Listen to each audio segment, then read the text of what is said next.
Hi, I'm back. I haven't uploaded the first video yet, but I will. But I decided to make part 2 already. So here's gonna be part 2. Video games were probably what made my life, or at least made me who I am.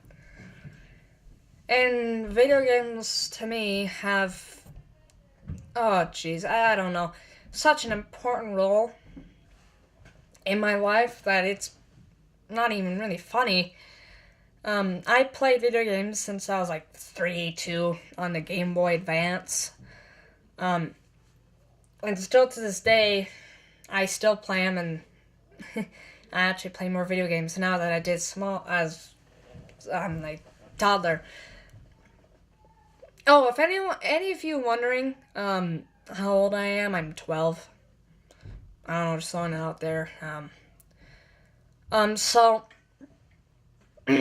I really like playing video games. All right, so so I play video games, blah blah blah, and I admit, there is just a certain feeling that video games have. Sorry, oh wow, my throat's clogged. There's a certain feeling that video games give me. Not generically, like, each video game has this weird feel.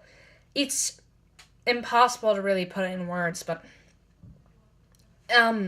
reality doesn't seem to have the same charm that, let's say video games or books do, or movies. Now, the thing about video games is that the graphics, the sound effects, all that are a key factor in what seems to be like a whole like someone figured out a way to access a new dimension of imagination. Now, yeah, video game has its roots. Pong, Space Wars, whatever that was called. I don't know. That was like an old arcade 60s game. Yeah, Pong, Atari 2600, 5200, 7800, Jaguar. I don't know why I'm talking about Atari. NES, Famicom, Super Famicom, N64, freaking N-Gage, Neo Geo, all that stuff. I'm naming a lot of consoles here, but TurboGrafx 16. I'm just thinking aloud. But, all that stuff. Each console has their individual feel. And I really believe that video games can make the world a better place. I do believe that video games can make your world more... My grammar. I'm going to say worse. I know that's not a real word, but I can't think of any good grammar on the top of my head. But a worser, that sounds so dumb, I'm sorry. A more worse world. But regardless, they both sides can still be very important. Now, I don't know why video games have been so discredited as a medium and credited as childish, etc. But you have the movie format, the books, and wow, I'm sorry, I'm tired. So you got books, movies, TV shows, blah blah. Oh yeah, I know there's a lot of pros and cons about each medium, but video games seems to be set out as this horrible thing. And what rather people don't realize, or they're manipulating tactics is to generalize video games, is to stuff video games into this big genre. Not as a genre as like interactive, a interactive medium, but more as just this, horrible thing. Now, I know that not all video game critics say this. Usually it's the people who are very uneducated on video games. But it's interactive, so to speak. It's very interactive. It's very immersive. Now, that's kind of a stretch because there's some video games that just don't make the cut at all. They're some games are over the edge. Now, what I see in a lot of modern video games is that they trade cutting edge graphics for horrible storyline. Now, I know not all video games do this. Not all modern video games do this. But a lot of the mainstream video games do this. And, the video games that kind of have trade-offs with consoles, like, Wii U, whatever. Especially the Xbox 360 and PS3, and I guess PC Switches. They usually have kind of the same, very similar and cliche storylines. Usually exclusives are a little more unique, but I really find that the huge, how do I say this, third-party industry games tend to be a little off.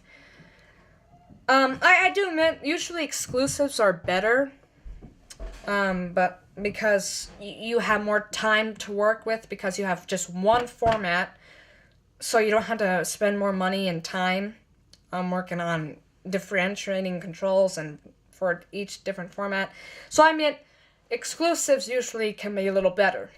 Not usually, not all the time. I know it's already a generalization, but I don't want to make stereotypical generalizations, so I'm gonna try to keep that as much as possible.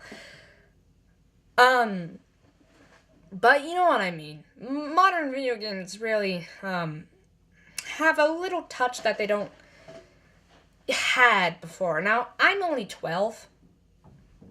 I admit I'm only 12. So I didn't grow up even in the 90s. I didn't experience the 90s, 80s, 70s, etc. So I was exposed to a lot of modern stuff. Now, I never had a VCR as a kid. I actually had lots of advanced stuff at the time.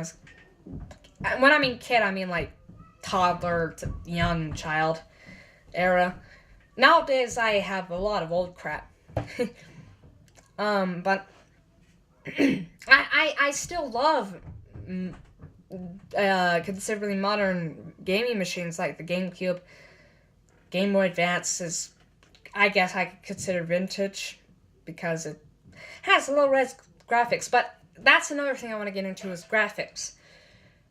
There's so many people who complain about graphics quality, and then people saying, oh no, graphics don't matter. Graphics do matter. And I'm not afraid to say that. Graphics matter not just quality-wise, though. Take a Super Nintendo game, for instance. Its graphic quality and bitrate, if you had Super Metroid be 3D and all that, you wouldn't have the same feel, would you? No.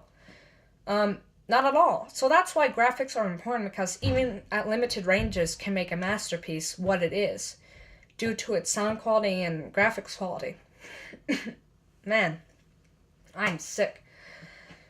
But you know what I mean. I hope so, and I don't want to get any arguments about it. But that's what I believe. I believe that graphics do share actually quite major importance in video games. Nowadays, I can see the view of what people think that graphics don't matter because, oh, graphics quality, upgrade. And my personal opinion is that graphics can really make a game set its atmosphere.